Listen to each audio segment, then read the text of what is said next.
இது கனவா நினைவா அப்படின்லாம் தெரியல. ஒவ்வொருத்தரும் சொல்லுவோம்ல, கனவுல கூட நினைச்சு பார்க்கலன்னு. அது மாதிரிதான் கனவுலையும் நான் நினைச்சு பார்த்ததே கிடையாது. லண்டன் டவர் பிரிட்ஜ் அப்படி வந்து நின்று வீடியோ எடுப்பேன் அப்படின்னு சொல்லிட்டு. லண்டனுக்கு பொதுவா வரக்கூடிய, அதாவது டூரிஸ்ட் விசால வரக்கூடிய நபர்கள், பிசினஸ் விசால வரவங்க, ஸ்டூடெண்டா வரவங்க, டிபெண்டன்ட் விசால, ஒர்க் விசால வரவங்க எல்லாருமே இங்க வந்து ஒரு போட்டோ எடுத்துடணும் அப்படின்னு நினைப்பாங்க. ஏன்னா இது அந்த அளவுக்கு பிரபலமான ஒரு விஷயம். லண்டனோட மிகப்பெரிய ஒரு ஐகான் அப்படின்னா அது லண்டன் டவர் பிரிட்ஜ். அதுல எந்த மாற்றமும் கிடையாது. ஆனா அப்படியாப்பட்ட டவர் பிரிட்ஜ் முன்னாடி இன்னைக்கு வந்து பயங்கரமா நம்ம வந்து இதை பார்த்து எடுத்து எக்ஸைட்மெண்ட் ஆகிட்டு இருக்கோம். இதுக்கு பின்னாடி இருக்கக்கூடிய வரலாறு அப்படின்றது பல சோதனைகள் கடந்து தான் வந்து இருக்கு, பல வேதனைகள் இதுக்குள்ள வந்து இருக்கு. இந்த வரலாறு எத்தனை பேருக்கு தெரியும் அப்படின்றது எனக்கு தெரியாது. பட் ஆனா வந்து இந்த சேனல் மூலியமாக இந்த வரலாறு உங்களுக்கு சொல்றதுல எனக்கு மிக மகிழ்ச்சி தான். ஏன்னா அந்த அளவுக்கு சுவாரஸ்யமான தகவல் இருக்கு. இந்த இடம் ஆரம்பிக்கப்பட்டது வந்து பாத்தீங்கன்னா அவ்வளவு ஈஸியாலாம் வந்து ஆரம்பிக்கல. இதுக்கு பயங்கரமான சேலஞ்சஸ் வந்து இருக்கு. ஃபர்ஸ்ட் வந்து இது ஆரம்பிக்கிறதுக்கு முக்கியமான காரணமே வந்து பாத்தீங்கன்னா இந்த ரிவர் தாங்க. இந்த ரிவர் தான் வந்து பாத்தீங்கன்னா இந்த பிரிட்ஜ் கட்டுறதுக்கு முக்கியமான ஒரு காரணமா வந்து இருந்துச்சு. சோ இது என்ன மாதிரியான வரலாறு, இதுல இருக்கக்கூடிய ட்விஸ்ட் எல்லாம் என்னன்றதை ஒன் பை ஒன்னா நம்ம வந்து பார்க்கலாம். நிகழ்ச்சிக்குள்ள போறதுக்கு முன்னாடி அன்பு உறவுகளுக்கு நன்றிகள், வணக்கத்துடன் நான் உங்கள் நம்ம விவசாயி தினேஷ் மூர்த்தி. எப்படி இருக்கீங்க? நல்லா இருக்கீங்களா? சாப்பிட்டீங்களா? லண்டன் டவர் பிரிட்ஜ நீங்க சினிமால பார்த்திருப்பீங்க, டிவில பார்த்திருப்பீங்க, இன்ஸ்டாகிராம்ல பார்த்திருப்பீங்க, நேர்ல கூட நீங்க வந்து பார்த்திருப்பீங்க. ஆனா எதற்காக கட்டப்பட்டது, என்ன நோக்கத்திற்காக இது உருவாக்கப்பட்டது அப்படின்றது எத்தனை பேருக்கு தெரியுன்றது எனக்கு தெரியல. தெரியாத நபர்கள் எல்லாத்துக்குமே ரொம்ப சுவாரஸ்யமான தகவல் எல்லாமே நீங்க தெரிஞ்சுக்க போறீங்க. இந்த கட்டுமானம் கட்டுறதுக்கு மட்டுமே கிட்டத்தட்ட 50க்கும் மேற்பட்ட டிசைனை தேர்வு செஞ்சு அதுல இறுதியா ஒரு டிசைனை வந்து தேர்வு பண்ணிருக்காங்க. இதை கட்டி முடிக்கிறதுக்குள்ள கிட்டத்தட்ட ஒரு 10 நபர்களுக்கு வந்து பாத்தீங்கன்னா இதுல வந்து இறந்தும் போயிருக்காங்க. இதை கட்டுறதுல ஒரு குறிப்பிட்ட வேலைக்கு மட்டுமே ஒரு நிமிடத்திற்கு 10 பவுண்ட் வந்து கொடுத்துருக்காங்க. அப்படி எந்த அளவுக்கு கஷ்டமான ஒரு வேலையை அவங்க செஞ்சிருப்பாங்க அப்படின்றது நீங்க வந்து தெரிஞ்சுக்கலாம். அதே மாதிரி சில விஷயங்கள் இதுல வந்து பாத்தீங்கன்னா ஒரு பஸ் வந்து பாத்தீங்கன்னா மிகப்பெரிய விபத்துல வந்து தப்பிச்சிருக்கு. ஒரு பிளேன் வந்து பாத்தீங்கன்னா இந்த லண்டன் டவர் பிரிட்ஜுக்குள்ள வந்து போயிருக்கு. பாராசூட்ல இருந்து ஒருத்தர் குதிச்சிருக்காரு. எதுக்காக இதெல்லாம் நடந்துச்சு அப்படின்றதும், பல சுவாரஸ்யமான எவ்வளவு காஸ்ட் இதுக்கு தேவைப்பட்டுச்சு அப்படின்ற என்டையர் டீடைல்ஸும் உங்களுக்கு வந்து டீடைல்டா நான் ஒன் பை ஒன்னா வந்து எக்ஸ்பிளைன் பண்றேன். லண்டன் டவர் பிரிட்ஜ் வந்து எதுக்காக ஓபன் பண்றாங்க, எதுக்காக க்ளோஸ் பண்றாங்க அப்படின்றது எத்தனை பேருக்கு தெரியுன்றது தெரியல. இங்க வரக்கூடிய நபர்கள் போட்டோ எடுப்பாங்க, வீடியோ எடுப்பாங்க. ஆனா இதோட ஹிஸ்டரி வந்து எந்த அளவுக்கு டீடைலா தெரிஞ்சிருக்காங்க அப்படின்றது தெரியல. இதே லண்டன் டவர் பிரிட்ஜ் கீழே வந்து பாத்தீங்கன்னா ஒரு மார்ச்சரி வந்து இருக்கு. எதுக்காக இந்த இடத்துல ஒரு மார்ச்சரி வந்து இருக்கணும் அப்படின்றதை நம்ம வந்து பார்க்கலாம். இந்த டவர் பிரிட்ஜ் வந்து கட்டும் போது வந்து பாத்தீங்கன்னா போக்குவரத்து அவங்க நிறுத்தவே கிடையாது. கப்பல் போக்குவரத்து இயல்பாவே நடந்துகிட்டே இருக்கு. அதுக்கு நடுவுல தான் இந்த டவர் பிரிட்ஜும் வந்து கட்டி முடிக்கிறாங்க. இந்த டவர் பிரிட்ஜ் கட்டும் பொழுது, அதாவது இந்த காலகட்டத்துல கிட்டத்தட்ட ஒரு 10 நபர்கள் வந்து பாத்தீங்கன்னா இறந்துருக்காங்க. அதுல ஒரு பேர் மட்டும்தான் எல்லாத்துக்குமே தெரிஞ்சிருக்கு. ரிச்சர்ட் அப்படின்ற ஒரு நபர் வந்து 20 வயது ஆகுது. அவரு இந்த கட்டுமான துறையில பணிபுரியும் போது தவறி விழுந்து வந்து இறந்து போயிடுறாரு.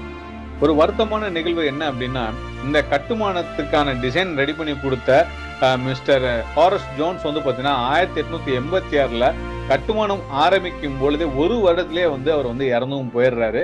மே 21, 1887 இறந்து போயிடுறாரு. ஆனா இந்த டிசைன் பண்ணிய பிரிட்ஜை வந்து பாத்தீங்கன்னா கம்ப்ளீட் ஆகும் போது அவர் பார்க்கல.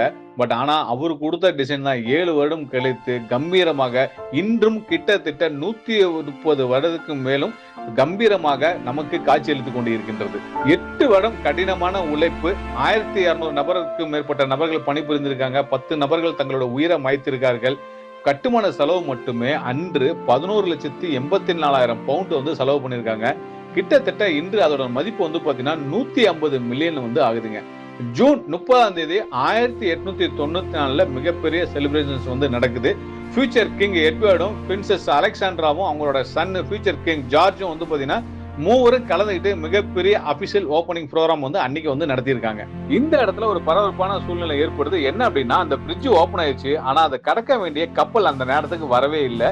2 நிமிடம் தாமதத்திற்கு பிறகு அந்த கப்பல் அந்த இடத்த வந்து கிராஸ் செய்து போகும்பொழுது மிகப்பெரிய ஆரவாரம் வந்து எழுப்புறாங்க. அன்று ஒரே நாள்ல 1,41,760 பேர் அந்த பிரிட்ஜை வந்து கிராஸ் பண்றாங்க. அன்று ஒரு நாள் மட்டும் 13 முறை வந்து பாத்தீங்கன்னா கப்பல் போக்குவரத்துக்காக அந்த பிரிட்ஜை வந்து லிஃப்ட் பண்றாங்க. 1894 முழுவதும் 6,194 முறை பிரிட்ஜ் வந்து பாத்தீங்கன்னா லிஃப்ட் ஆகுது. ஒரே நாள்ல ஆவரேஜா 17 முறை வந்து பாத்தீங்கன்னா பயணங்கள் மேற்கொள்ளப்படுகிறது. கட்டப்பட்ட காலத்துல இவ்வளவு ஷிப் இருந்ததா அப்படின்றது மிகப்பெரிய ஒரு ஆச்சரியமா தான் இருக்கு. அப்ப எந்த அளவுக்கு அந்த ஏரியா பிஸியா இருக்குது அப்படின்றது நம்மனால இப்ப புரிஞ்சுக்க முடிகிறது. இந்த இடத்துல நம்ப முடியாத 3 கஷ்டமான நிகழ்வு வந்து நடக்குது. ஒண்ணு வந்து பாத்தீங்கன்னா 1952 டிசம்பர் 30 பஸ் டிரைவர் ஆல்பர்ட் வந்து பாத்தீங்கன்னா 72 பயணிகளுடன் வந்து பாத்தீங்கன்னா அந்த பிரிட்ஜ்ல வந்து கடக்கிறதுக்காக போயிட்டு இருக்காரு.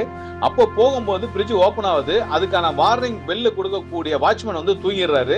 இவருக்கு பக்கத்துல போகும்போது தான் தெரியுது பிரிட்ஜ் ஓபன் ஆயிட்டு இருக்கு அப்படின்னு. பின்னாடி வந்தா மிகப்பெரிய விபத்து ஏற்படுன்றதுனால ஆக்சிலேட்டர் அதிகமா பிரஸ் பண்ணி அதை வந்து ஜம்ப் பண்றாரு. ஒரு வழியா வந்து பாத்தீங்கன்னா அதை ஜம்ப் பண்ணி வந்து பயணிகளுக்கு எந்த விதமான பாதிப்பும் இல்லாம அவர் கடந்துடுறாரு. இதை திறமையா கையாண்டதுக்காக அவருக்கு ஒரு அவார்டும் வந்து அந்த நேரத்துல வந்து கொடுக்கப்படுது. அடுத்த விபத்து வந்து பாத்தீங்கன்னா 1912ல பைலட் பிராங்க் மெக்கலன் வந்து பாத்தீங்கன்னா அந்த பிரிட்ஜோட கேப்ல வந்து ஃப்ளை பண்றாரு.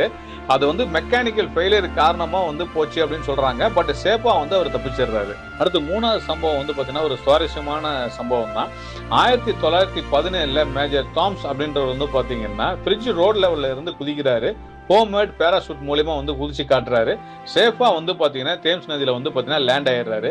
மிஷன் சக்சஸ்ஃபுல்லா ஆனதுனால ஃபியூச்சர்ல வந்து பாத்தீங்கன்னா அவரே வந்து ஒரு கம்பெனி பேராசூட் கம்பெனியை வந்து ஸ்டார்ட் பண்ணியிருக்காரு. இப்போ நீங்க பாக்குறீங்களா 42 அடி உயரத்துல வந்து பாத்தீங்கன்னா இந்த பிரிட்ஜ்ல வந்து பாத்தீங்கன்னா ஒரு இடத்துல இருந்து இன்னொரு இடத்த கனெக்ட் பண்ணக்கூடிய கண்ணாடி பாலம் வந்து போடுறாங்க.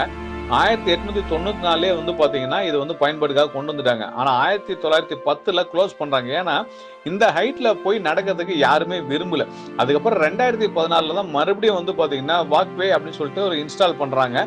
நீங்க அழகா நடந்து போகும்போது மேல இருந்து கீழே பார்க்கக்கூடிய வியூஸ் ரொம்ப அழகா இருக்கும். அதிகமா சுற்றுலா பயணிகள் விரும்புறாங்க அப்படின்றதுனால திரும்ப வந்து பயன்பாட்டுக்கு வந்து கொண்டு வந்தாங்க. 1910ல இருந்து 1882 வந்து க்ளோஸ் பண்ணாங்க. 72 வருஷம் வந்து க்ளோஸ் பண்ணி தான் வச்சிருக்காங்க. 1982ல வந்து பாத்தீங்கன்னா எக்ஸிபிஷனுக்காக வந்து ஓபன் பண்றாங்க. 2014ல வந்து பாத்தீங்கன்னா இந்த கிளாஸ் வாக்வேன்றது வந்து பாத்தீங்கன்னா ஆட் பண்ணி ரொம்ப பாப்புலரான ஒரு அட்ராக்ஷன்ஸ்க்கு வந்து இதை கொண்டு போய் வைக்கிறாங்க. கிட்டத்தட்ட 130 வருஷம் கழிந்தும் இன்றும் மக்கள் வந்து பாத்தீங்கன்னா இந்த இடத்தை விரும்பி பார்க்கக்கூடிய ஒரு இடமா வந்து தேர்வு செஞ்சு வச்சிருக்காங்க. தினமும் கிட்டத்தட்ட 40,000 நபர்கள் வந்து இதுல நடந்து போறாங்க. 21,000 வாகனங்கள் வந்து கடந்து போகுது. வருடத்திற்கு 8 லட்சம் நபர்கள் இந்த இடத்தை வந்து விசிட் பண்றாங்க. சோ 130 வருஷம் கழித்தும் இன்னமும் தனி சிறப்புடன் விளங்கக்கூடிய இந்த டவர் பிரிட்ஜ் சம்பந்தமான தகவலை நமது சேனல் மூலியமாக உங்களுக்கு தெரியப்படுத்துதல மிகுந்த மகிழ்ச்சி. மீண்டும் இதே மாதிரி ஒரு சுவாரஸ்யமான தகவலுடன் நான் வந்து உங்களை சந்திக்கும் வரை இந்த நிகழ்ச்சியிலிருந்து விடைபெறுவது நான் உங்கள் நம்ம தினேஷ் மூர்த்தி. நன்றி, வணக்கம்.